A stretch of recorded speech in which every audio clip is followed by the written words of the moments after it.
நான் ஒவ்வொரு முறையும் கடந்த 10 வருடமாக மக்கள் பிரச்சனையில் நிற்கிறேன். இல்ல இது ஆதவ அர்ஜுனா, விசிக, திமுக பிரச்சனை. அப்ப திமுக குரலா அமீர் பேசுறாரோன்ற எனக்கு என்ன அவசியம் இருக்கு? திமுகவிடம் இருந்து பயன்பெற்றது நானா, ஆதவ அர்ஜுனாவா?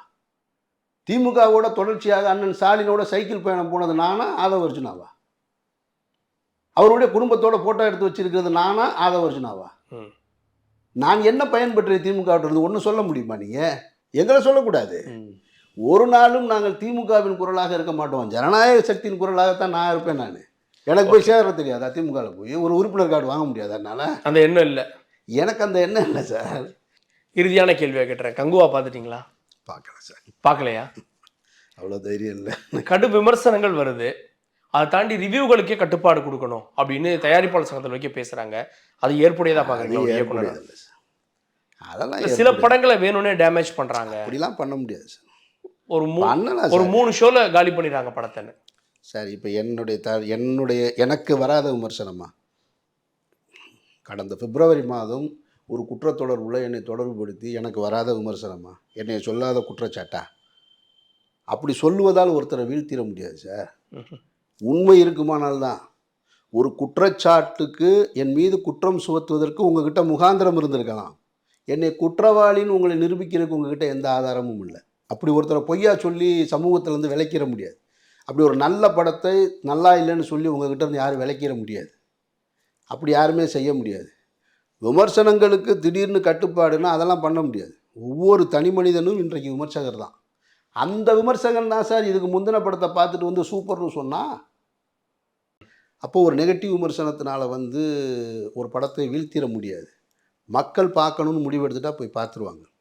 இப்போது நீங்கள் ஒரு குறிப்பிட்ட ஒரு கட்சியினரோ அல்லது குறிப்பிட்ட சமூகத்தினரோ அந்த திரைப்படத்தை நீங்கள் சொன்ன கங்குவா திரைப்படத்தை வீழ்த்தணும்னு நினச்சிருந்தாங்கன்னா, பக்கத்து ஸ்டேட்டில் என்ன நடந்ததுன்னு தானே நம்ம பார்க்கணும். அடுத்தடுத்த ஸ்டேட்டில் என்ன நடந்துச்சுன்னு பார்க்கணும்ல. அப்போ ஒரு படம் நம்ம கடுமையான உழைப்பு. நான் படம் பார்க்காமலே சொல்கிறேன். இது போல் ஒரு பீரியட் ஃபிலிமை எடுக்கணும்னா கடுமையான உழைப்பு வேணும். உழைப்பு இல்லாமல் எடுக்க முடியாது.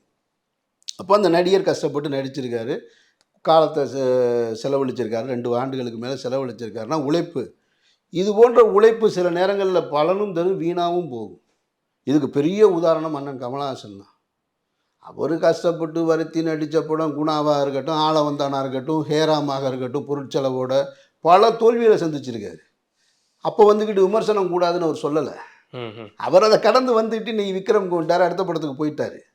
அப்படி தான் இருக்கணுமே தவிர உடனே தயாரிப்பாளர்கள்லாம் சேர்ந்துக்கிட்டு நீங்கள் திரையரங்குக்குள்ளே வரக்கூடாதுன்னு சொல்கிறதெல்லாம் நீங்கள் யார் கட்டுப்பாடு விதிக்கிறீங்க? பொருளை எடுத்து பப்ளிக் வச்சிட்டீங்க. பொருள் எப்போ சந்தைக்கு வந்துருச்சோ, பார்வையாளருக்கு வந்துருச்சோ, அதில் பார்வையாளர் பத்திரிகையாளர் 2 பேரும் ஒரே தரத்தில் தான் இருக்காங்க. இதிலையே பிரிக்கிறீங்க அவங்கள. உங்களுடைய படம் ப்ரமோஷனுக்கு பத்திரிகையாளர்கள் அப்புறம் அழைக்கிறீங்க? அழைக்காதீங்க. அப்போ கூப்பிடாதீங்க. ப்ரமோஷனுக்கு மட்டும் பத்திரிகையாளர் சந்திப்பு நடத்துறீங்க, படம் பார்த்துட்டு சொல்லாதுன்னா என்ன அர்த்தம்? அப்படிலாம் எனக்கு கட்டுப்பாடு விதிக்கவும் முடியாது, அது சாத்தியமும் படாது. இப்போ நடந்தது என்ன? இப்போ இந்த நிகழ்வுக்கு பின்னாடி 4 சின்ன சின்ன படங்கள் வந்திருக்கு. நீங்கள் உள்ளே அலோவ் பண்ணல. அலோவ் பண்ணாதனால வந்த நல்ல படம் வெளியே தெரியாமல் போயிடுச்சு. இவ்வளோதானே? அப்படி சொல்லக்கூடாது. தேட்டருக்குள்ளே நீங்கள் வரக்கூடாதுன்னு கட்டுப்பாடே விதிச்சா கூட, ஒருவேளை திரையரங்கு உரிமையாளர்கள் விதிச்சா கூட தேட்டருக்கு வெளியே நின்று சொல்லிட்டு போகிறாங்க. ரோட்டில் போகிறவங்கள நீ மைக் பிடிக்காதுன்னு சொல்ல முடியாது இல்லையா? அவன் வீட்டுக்கு வாட்ஸ்அப் ஸ்டேட்டஸ் வச்சானோ அல்லது ரீல்ஸ் போட்டாலோ ஒன்றும் செய்ய முடியாது இல்லையா? ஃபேஸ்புக்லேயே எக்ஸலத்துலேயே பதிவு பண்ணா இதெல்லாம் சும்மா சார். தோத்துருச்சு, அவ்வளோதான், முற்றணும். அடுத்த கட்டத்துக்கு போகணும். செய்திகளை உடனுக்குடன் தெரிந்து கொள்ள உடனே சப்ஸ்கிரைப் பண்ணுங்க.